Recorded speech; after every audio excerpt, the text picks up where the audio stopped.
Go ahead. Turn it up. It's the Record Machine Show with your host, Jimmy Howe. Hey man, did you ask her out? Yeah, I did. What did she say? She said no.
Ladies and gentlemen, please welcome from the band Power Takeoff, Ayden Theis and Ayden Schluter.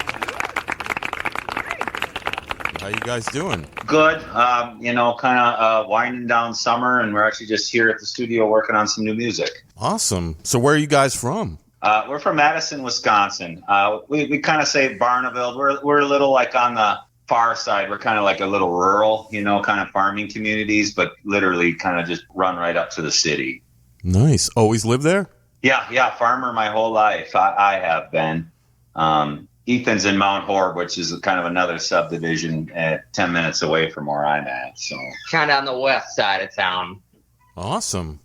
Yeah, I'm in North Myrtle Beach, South Carolina. Very cool. Beautiful area. Yes, sir. I moved down here in 2018. I lived in New Jersey for 48 years. Okay, cool. Yeah. So tell me, guys, what inspired you to start playing and making music? Pretty much, my son Ayden is in the band, and it's pretty much me and Ethan here right now. Ethan and Ayden. It's a little confusing, believe you and me.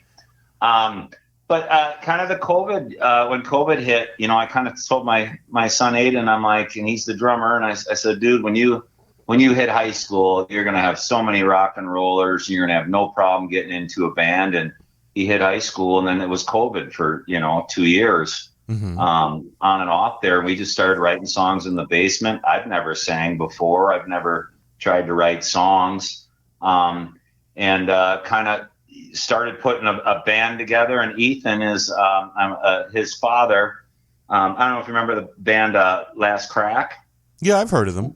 And that's Ethan's dad as a guitar player for that band. Wow. And so me and Ayden started writing these songs, and Paul Megatone Studios, that's Paul's studio, We went in there, and we didn't really have a guitar player. Ayden knows how to play guitar, and he did some guitar playing on it and stuff. But kind of at the end of it, Paul just thought the material was pretty decent, and he kind of, said, "Hey, my son's kind of looking for something." And Ayden, our drummer's 17, and Ethan's 20, and I'm 53. So we all look the same age, of course, right? So I think you look a little younger than me. oh, thanks.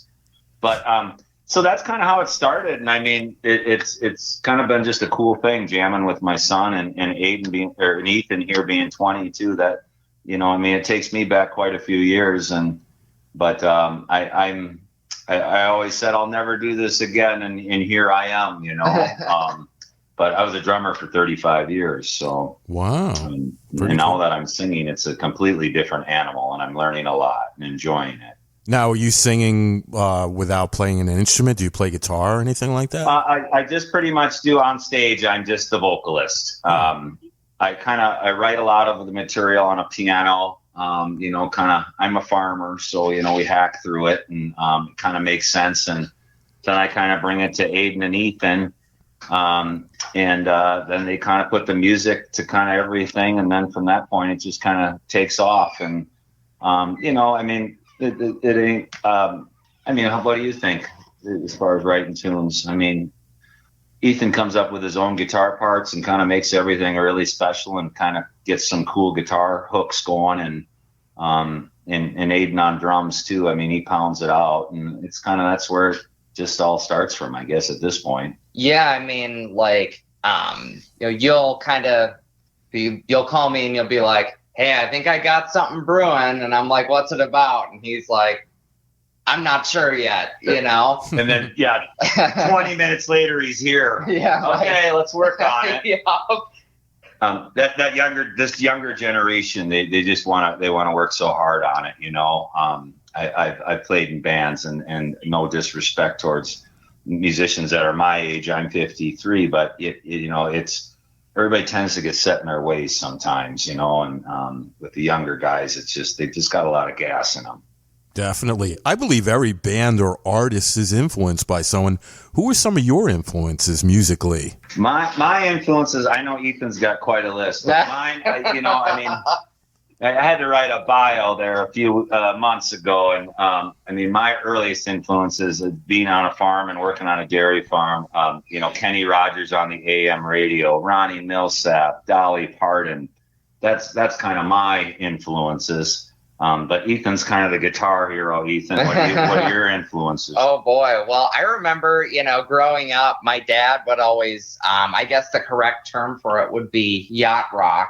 Okay. Like the Carpenters or, America or bands like that. I would have that just going all the time. But he was also into Van Halen and the Cars. So that was kind of like the first stuff I really liked. But no, when I kind of started actually playing, I really got into Jeff Beck and Eric Clapton and Hendrix, obviously. But so those are kind of my favorites. But yeah, I mean, I love anything from that came out in 1950 to present day.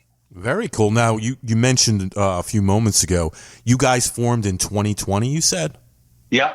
And who are the rest of the players in the band, the names and what they play? A friend of mine, Mike Delp, who I've known for 27 years. We've been longtime friends. He's, I think, 45 now, and I think I met him at a musician jam when he was 19 years old. Mm-hmm. I think the first time I even met him, he was younger than that. Now, you don't even think he was driving. His parents took him.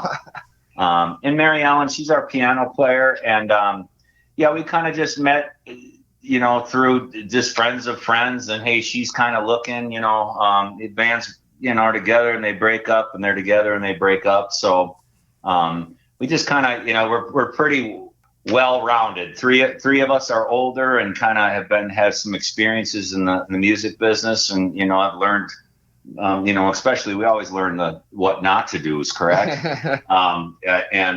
But then the three younger ones, they're a little bit more kind of seeing things for the first time and really digging it and feeling it, and just to feel the energy of our band. We're pretty high energy, and that we can bounce off the walls pretty good, and that energy I think comes from our younger players. But that's, if anything's ever up tempo, it has a lot to do with our drummer who's 17.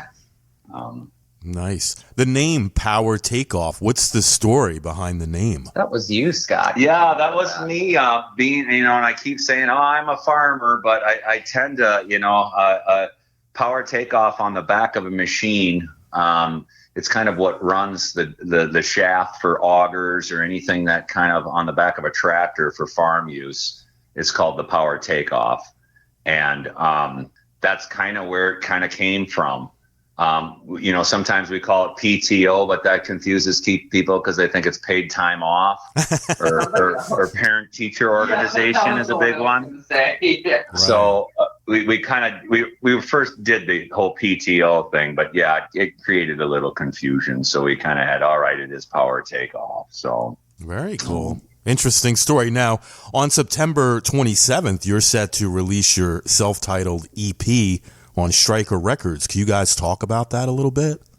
Sure. We met Chris, our friend. I guess it kind of starts with my friend Michael, who's kind of a decent-sized booking agent around here, a dear friend. Again, I mean, he's in his 40s now, and I knew him when he was 19 years old. We just have always just been buddies, and I've never really hit him up to do any band stuff or anything. And I kind of said, hey, we're getting a demo together. And at that time we had 10 songs, and he kind of listened to it, and he said, you know what, this isn't too bad. And then we went, did some recording in Los Angeles and worked with a songwriter. And then we kind of showed him the newer stuff. And I'd like to think we knocked his socks off on it.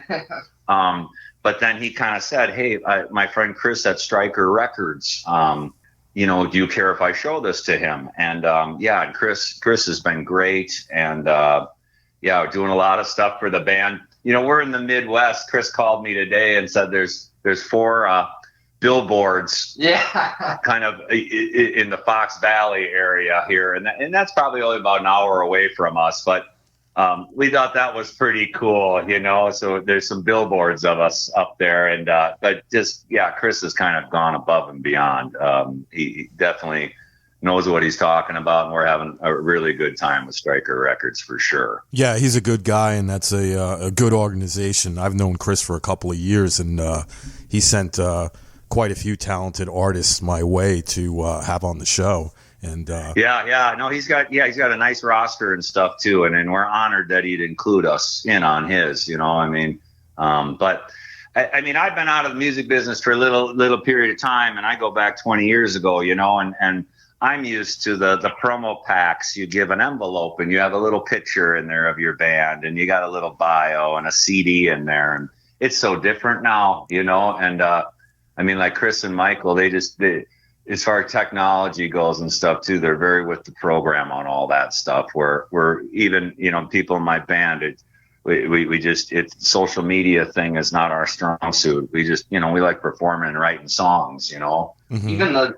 3 of us, me, Jacob, and Ayden, just are not really social media guys. Like I'm really not on it a whole lot, and I don't think those guys are either. Yeah. I'm kind of almost as, clueless as you are on that, Yeah, I don't understand it completely, but I algorithms and stuff like that just seems weird to me, so pretty old school that way. Definitely. You guys should pack up a van or something and take a drive out to where one of those billboards are and do a photo. Me and Ethan might set out at 5 a.m. on Thursday morning and go grab a couple pictures. We're kind of excited about it, and never thought anything like that would happen either, so it's kind of dreams come true all the way around, right, Jimmy? Pretty good story there. Yeah. Now this podcast will feature 2 of your songs, All the No's and Everything.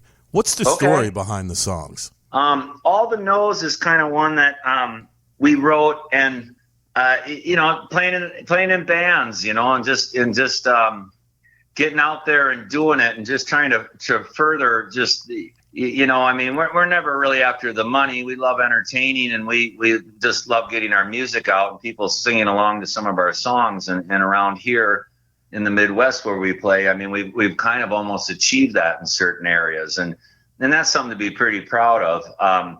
But that is a song that's pretty much about, not taking no for an answer, believing in yourself. Don't let anybody tell you can't do it. And just, I always, in the shows, kind of always send it out to the youth of today that, we tend to, as adults, get a little bit more jaded and, oh, you can't do that. You're a dreaming kid, but I've always kind of had those dreams myself. And, I love my farm family, but they can be a little stern too, and you might be barking up the wrong tree, kid, if you know what I'm saying. And, but I believe if you want to achieve it, you can do it. It just takes hard work, and we got to work at it every day, and sometimes it kicks you down and you get back up. But that's kind of what All the Knows is about. And everything, it's, kind of just about all the crap that goes on in the world, and you just continue on, right? And I guess it's, it's kind of like that All the Knows thing. We do have some happy songs that aren't that serious too. But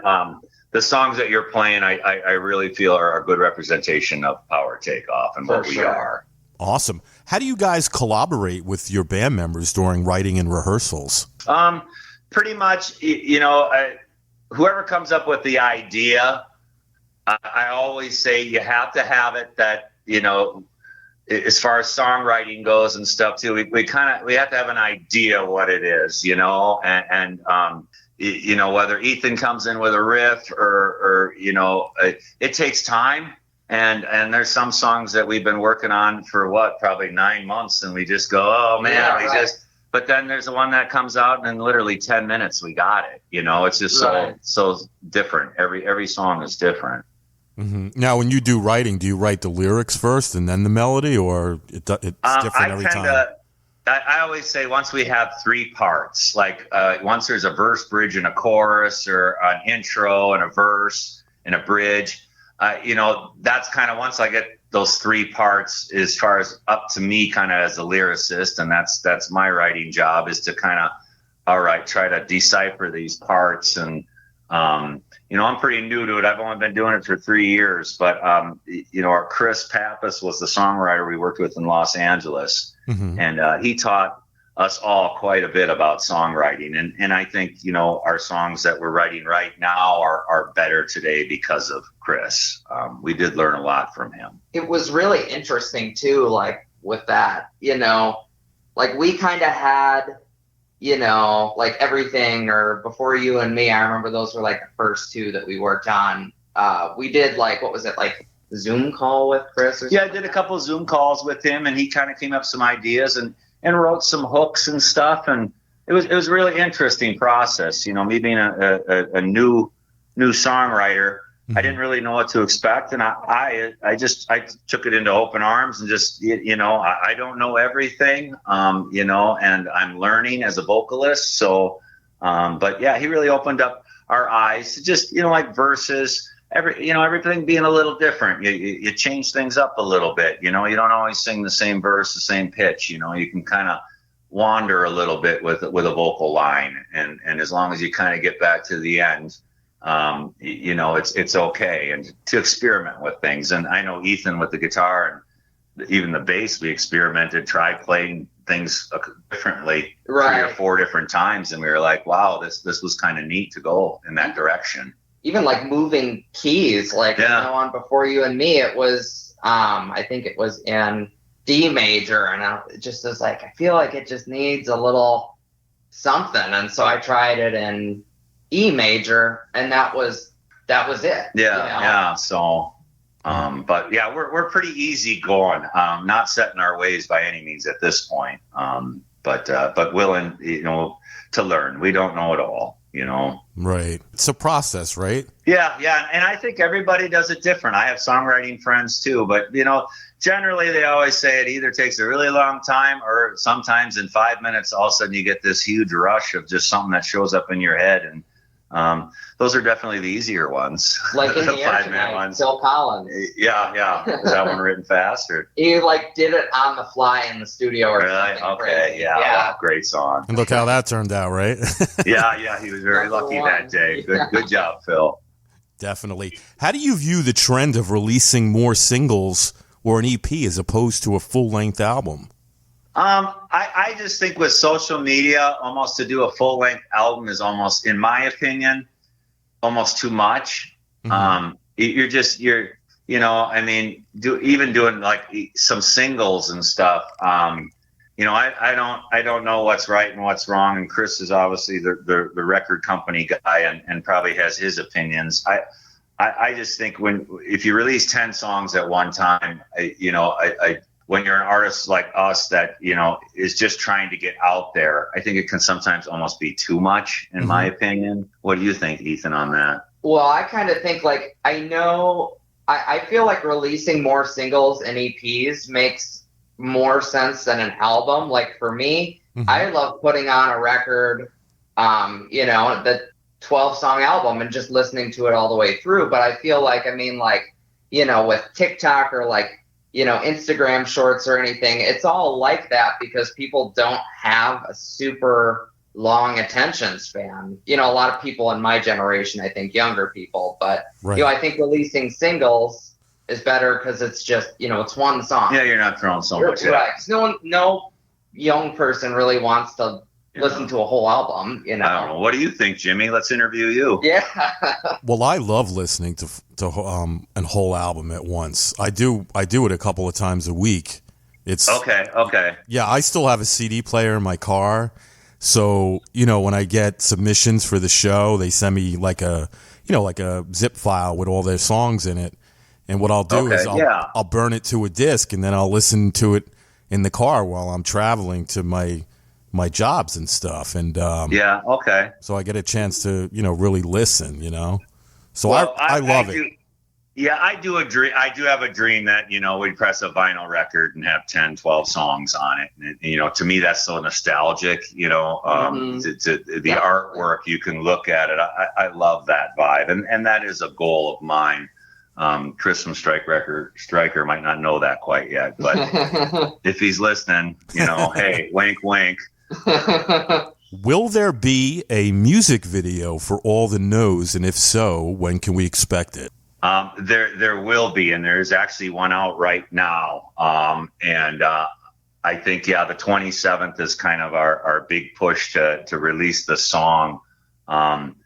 I know Chris said don't take that video down, and I don't know if I'm supposed to tell you that or not, but we did leave it up. But All the No's, it has a video, and we did it at a old Catholic high school or nice. Grade school.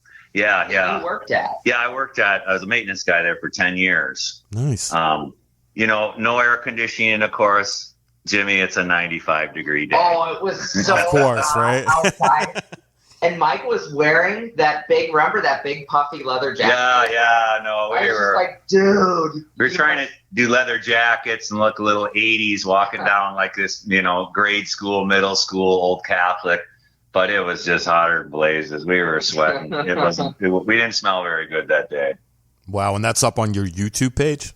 Yeah, it is. Nice. So the listeners can definitely go check that out before the EP drops on the 27th, correct? Yeah.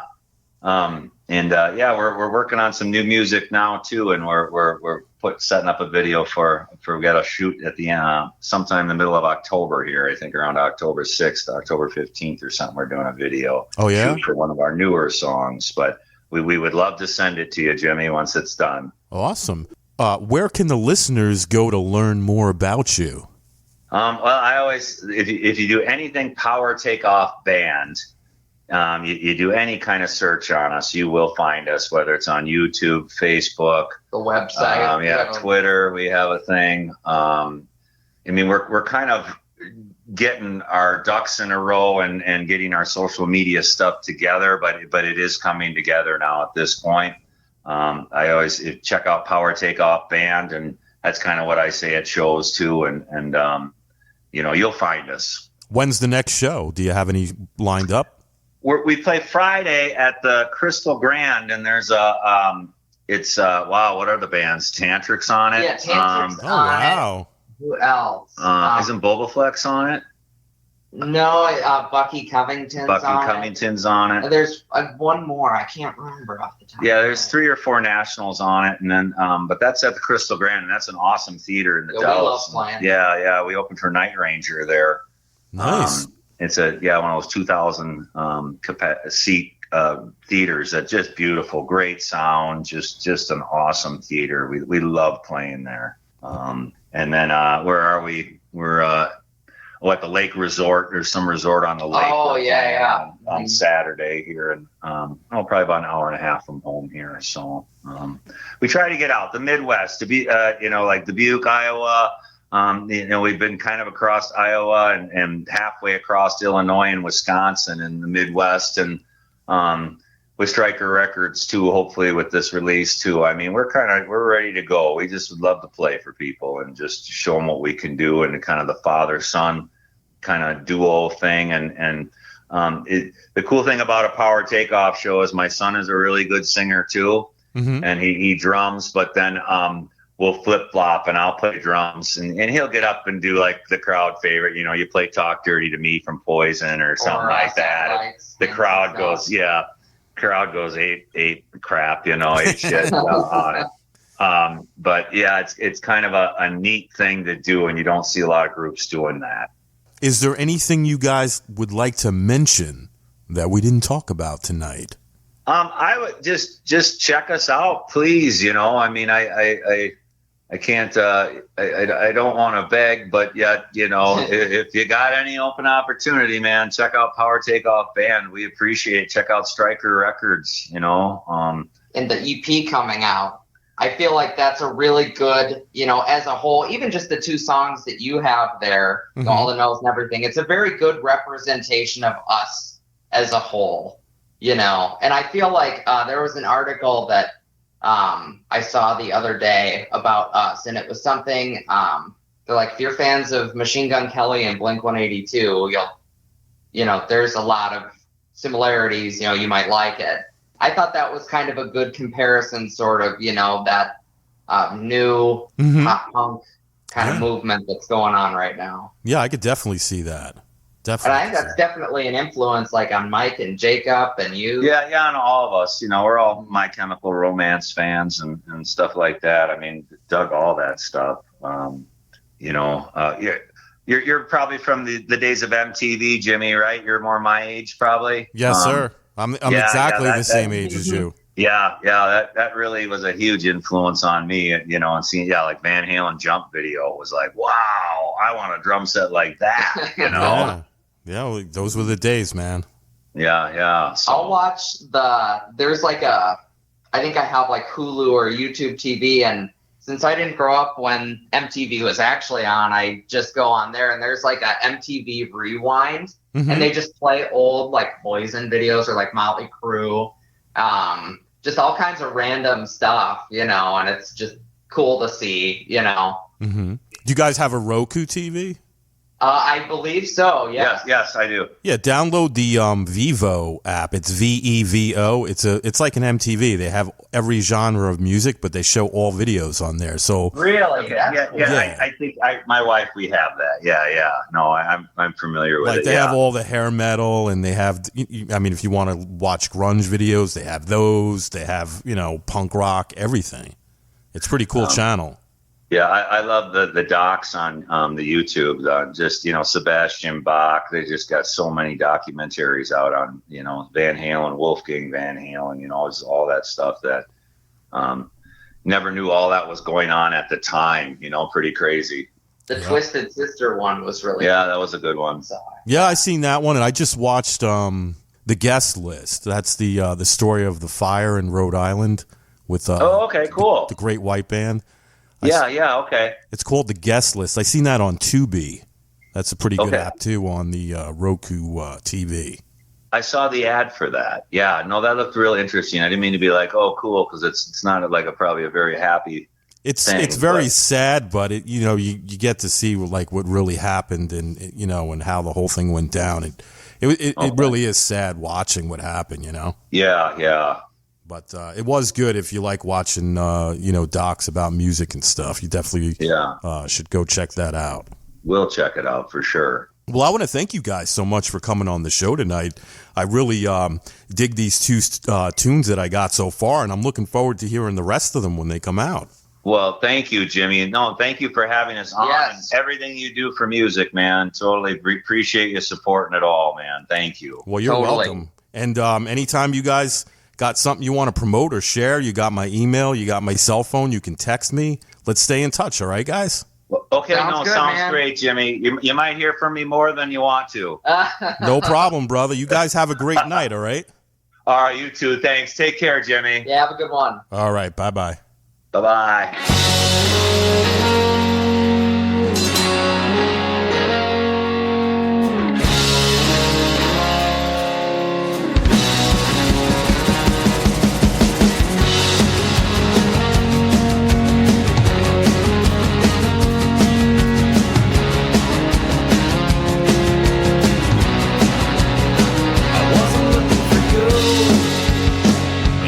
Looking for me and everything we've been through. It's just a drop in the sea, and it's never too late to do what you want. So just let me dream. To me, it's everything, everything. To me, it's everything. You know I've been here before, falling flat on the floor, but you gave me a clue. That's how I knew we were through. And you tell me you're great, you say you're a star, but you won't get far. You're missing everything, everything. You're missing everything. Words change, but the song remains the same.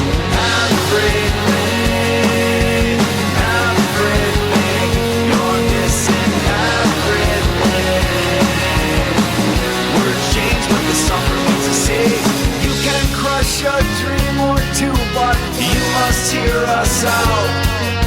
For every time you scream, and it makes us want to shout. Shout! It's all so exciting. We want you to know good times always happen at the Power Take Off Show.